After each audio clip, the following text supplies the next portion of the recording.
Hello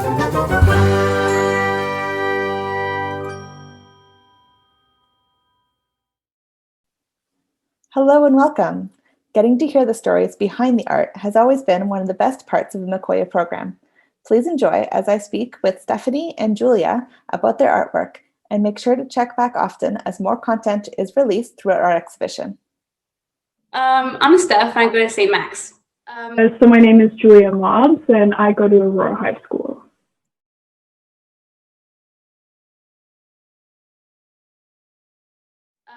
So for my final grade 12 CPT, the topic I chose was child trafficking.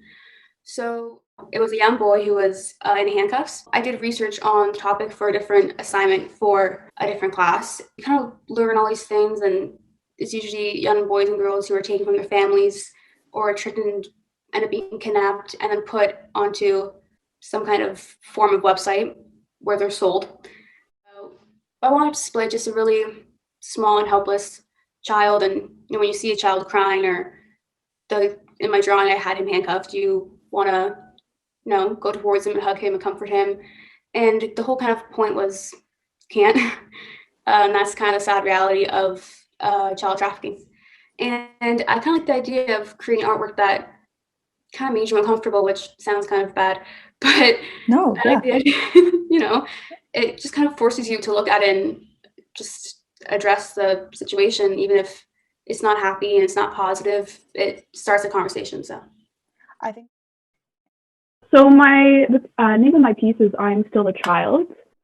so. That's you in the painting. Yes, right that's on. me as a kid, and it's in my grandparents', I think, first home when I was born. Not their first home, but the first home I experienced that they lived in.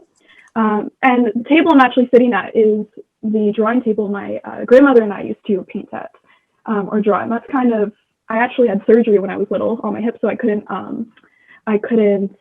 do very much for a while. So I would sit down at these tables with my grandparents and paint. And that's kind of how I started painting and drawing and stuff. But I start with gesso, really heavy gesso, to kind of make my mark underneath. And then I use oil paint to block everything out. A lot of times at the very start, to continue like the gestural movement of the gesso, after it dries and I start blocking things out, I'll not water down, but like use mineral spirits to really, water it down. Yeah, water it down without water. Yep. So, and then I'll like go very fast with the brush to create like my own marks underneath, which you'll probably see in like the yellow wall. I'll do layers and layers of that, and then I'll start getting into like fine details.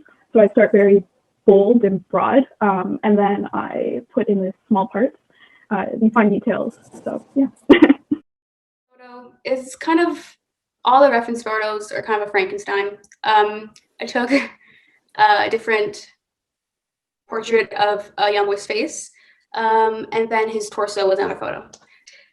So the material I used was graphite. I'm okay with pencil crayons, but graphite's my favorite one. I like using graphite. It helped me capture, like, if you look at his face and his crying mouth, and like when you hear a child cry, you can picture it. It helped me properly capture that. So Sure, I think that the level of expression is definitely successful there.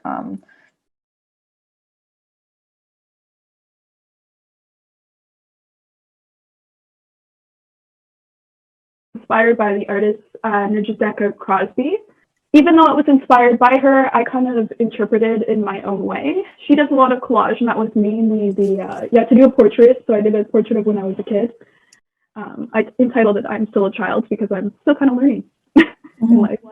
In the fall, I started taking philosophy, and one of the books I read was called "The Second Sex" by Simone de Beauvoir, and it's a very popular feminist text. And I started thinking about how, when I was a kid, what certain things impacted my view on like femininity and what it meant to grow up and be a woman, and everything kind of came back to media. And what I did with the collage is I ended up going to the thrift store and buying a couple magazines. I think one of them was National Geographic from 1992. It was like the best find ever.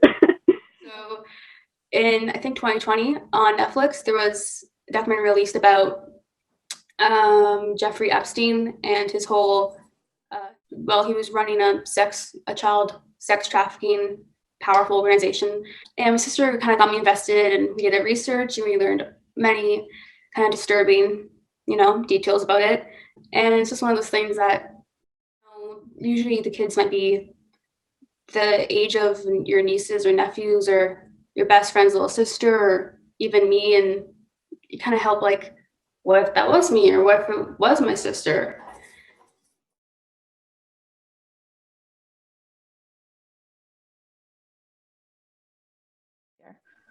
Yeah, I think the mayor's art show is actually, I remember looking, I think 3 years ago at one of the exhibits. I went to the one last year.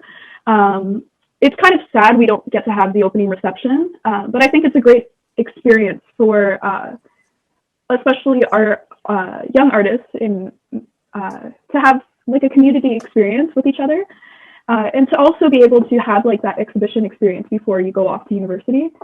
Just pretty amazing to still have something that students can still show their artwork and show their talent, and you can hear all these amazing stories, and you can just do it from the comfort of your home, and you can show your family, you can show your friends, and just being able to do it is still really awesome.